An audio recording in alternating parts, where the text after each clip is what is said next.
को मैं बुलाना चाहता हूँ, दिल्ली से तशरीफ़ लाई हैं रेखा व्यास जी। चारों वेदों का उन्होंने हिंदी में तर्जुमा किया है, अनुवाद किया है और संस्कृत में काफ़ी माहिर हैं। अब चूँकि उनका ताल्लुक वेद से है तो वेदों में एक वेद है ऋग्वेद, जिसका एक बहुत ही मशहूर मंत्र है समान मंत्र। इस समान मंत्र को पढ़कर मैं उनको आमंत्रित करता हूँ। समानो मंत्र समिति समानी समानम मनः सह चित्तमेषाम समानम मंत्रम अभिमंत्र ये वह समाने न वो हविषा जुहोमि दृष्टवा रूपे व्याकारुसत्यान्ते प्रजापतिहा अश्रद्धा मनुत्वद्धा छद्धाद सत्ये प्रजापतिहा। आदरणीय मंच एवं आप सभी को मेरा प्रणाम। सभी मंचस्थों के बाद बोलना वाकई में बहुत चुनौतीपूर्ण है।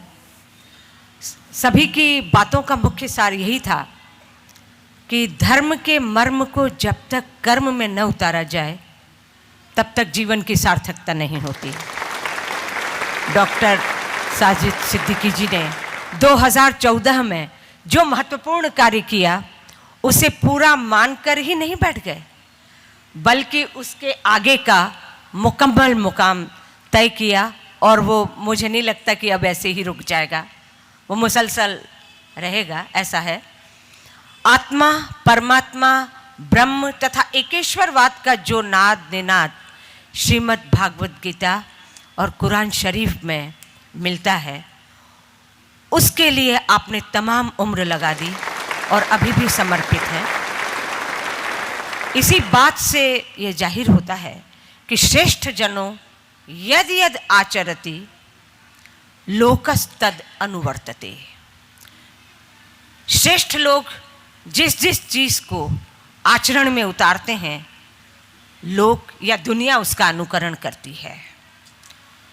और यही जो बात है वो ये साबित करती है कि माता भूमि है पुत्रो अहम पृथिव्याः, कि ये दुनिया छोटी नहीं है। जिसने भूमि और पृथ्वी हमारी माता है और मैं समस्त यानी हम समस्त पृथ्वी की संतान हैं। उसके लिए ब्रह्मांड में जिस एकत्व की अनुभूति हमारे इन ग्रंथों में मिलती है और जिसका तर्जुमा, अनुवाद और YouTube पर अपलोड करने का कार्य हमारे साजिद सिद्दीकी जी ने किया है, वो कार्य उससे और भी महत्वपूर्ण और चतुर्गुणित हो जाता है। हालांकि ये लगता है कि इन्होंने सारा कुछ अपना जीवन इसमें लगा दिया, पर मुझे नहीं लगता कि वो इस तरह तसल्ली से बैठ जाएंगे। मन को ये कहना चाहूँगी इनके लिए कि मन को जब सुकून मिला जब मन भाता काम किया, कि मन को जब सुकून मिला जब मन भाता काम किया, इल्म की तपिश से जाना जीवन क्या अभिराम जिया। कितना आनंद जिन्होंने जीवन में जिया है, तपिश का आनंद, तपस्या का आनंद, कि जितने कष्ट कंटकों में जिसका जीवन सुमन खिला, जितने कष्ट कंटकों में जिसका जीवन सुमन खिला, गौरव गंध उसे उतना ही यत्र तत्र सर्वत्र मिला। पैसे से ये लगता है कि इस काम में वाकई में बहुत पैसा भी लगा, समय भी लगा, क्षमता भी लगी, पर एक ऐसा काम है जिसका कोई मोल नहीं, एक अनमोल काम है कि पैसे से फारिग हो जाना उस बिन भी आराम बहुत है, कि पैसे से फारिग हो जाना उस बिन भी आराम बहुत है। कल साजिद जी कह रहे थे कि दीदी ने गीता पर जो व्याख्यान दिया कि अब मुझे लगता है कि जैसे मेरा काम उसके सामने कुछ नहीं हो। तो यही कहना चाहूंगी कि पैसे से फारिग हो जाना उस बिन भी आराम बहुत है। अरे बात भले ही सीधी सादी, बात आपकी सीधी सादी, पर उनमें पैगाम बहुत। बात भले ही सीधी सादी पर उनमें पैगाम बहुत है। तो यही कहूंगी कि गीता का बहुत शाश्वत जो एक तरह से वरदान की तरह जो दुनिया को दे है, वो ये है कि कर्मण्येवाधिकारस्तु मा फलेषु कदाचन। जो कर्म का सिद्धांत है कि हालांकि उसमें कहा है कि फल की इच्छा मत करिए, पर जब कोई कर्म धुरीण हो जाता है, कर्म में अपना सर्वात्मना लगा देता है, सर्वात्मना प्रवृत्त हो जाता है, तो उसे बहुत ही शाश्वत फल मिलता है, इसमें कोई संदेह नहीं। इसलिए बहुत समय हो चुका है और आगे भी यूँ तो कितना ही बोले कम ही लगेगा, ऐसा कार्य इन्होंने किया है।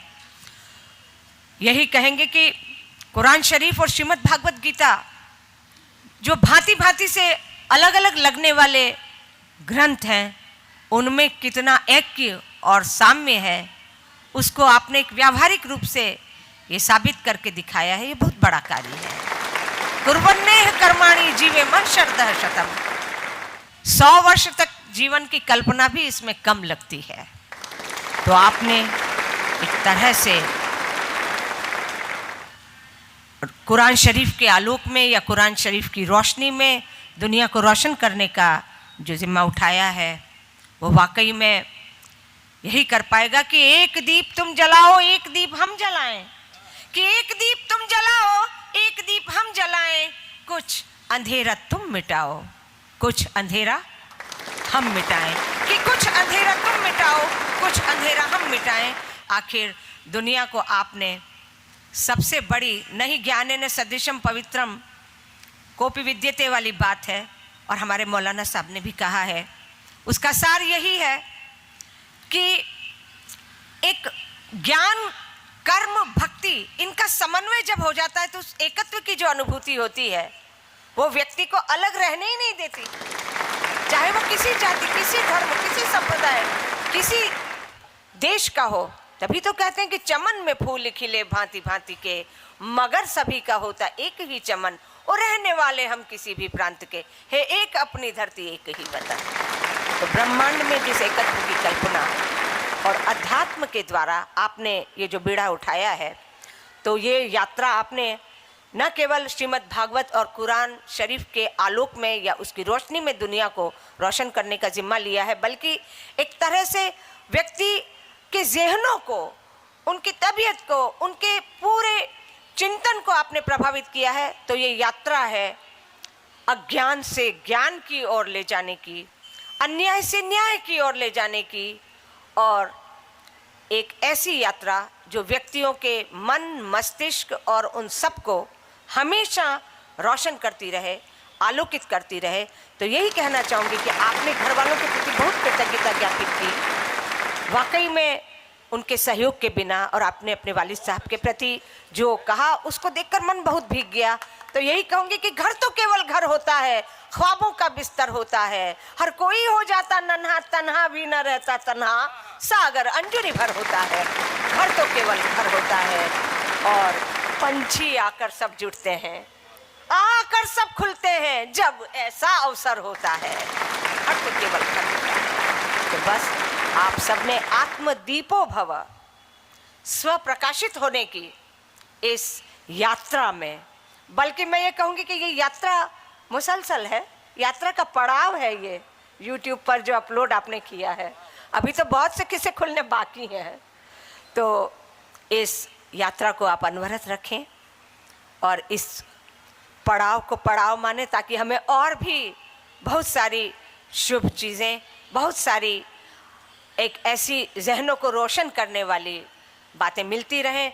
और जो आप सबने कहा, मैं ये कहकर शुक्रिया अर्ज करती हूँ कि भोगा न भुक्ता वयमेव भुक्ता। भर्तृहरि जी ने कहा कि भोगा न भुक्ता वयमेव भुक्ता, स्तपो न तप्तम वयमेव तप्ता, तृष्णा न जीर्णा वयमेव जीर्णा। कि ये लग रहा है कि जैसा कि कहा था हमारे सदर ने भी कहा, महफिल के सदर ने, हमने सोचा कि हमने बहुत भोग लिया। अरे हमने भोगा नहीं, हम भोगे गए।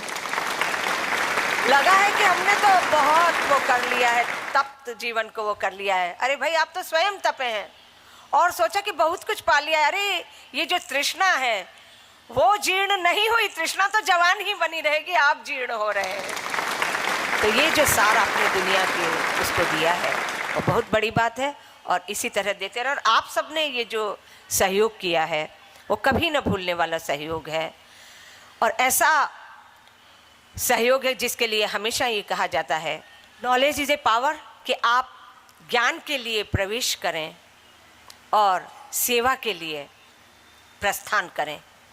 तो ये जो बात है वो सभी ग्रंथों का सार है, और कर्म के इस सिद्धांत का जो गीता में प्रतिपादन है, कुरान शरीफ में जिस एकेश्वरवाद का नाद निनाद है, आपने उसको एक तरह से एकम सद विप्रा बहुधा वदंती के आलोक में जो बिखराव था उसको एकीकृत किया है, वो समाज को जोड़ने वाला काम है। और उसके लिए एक तरह से समाज आपका धन्यवादी रहेगा, आपका ऋणी रहेगा।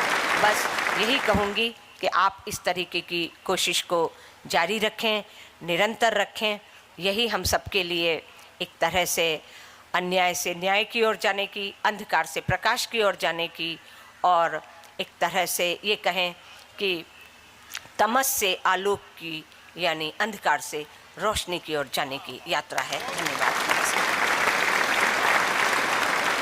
बहुत बहुत धन्यवाद रेखा व्यास जी।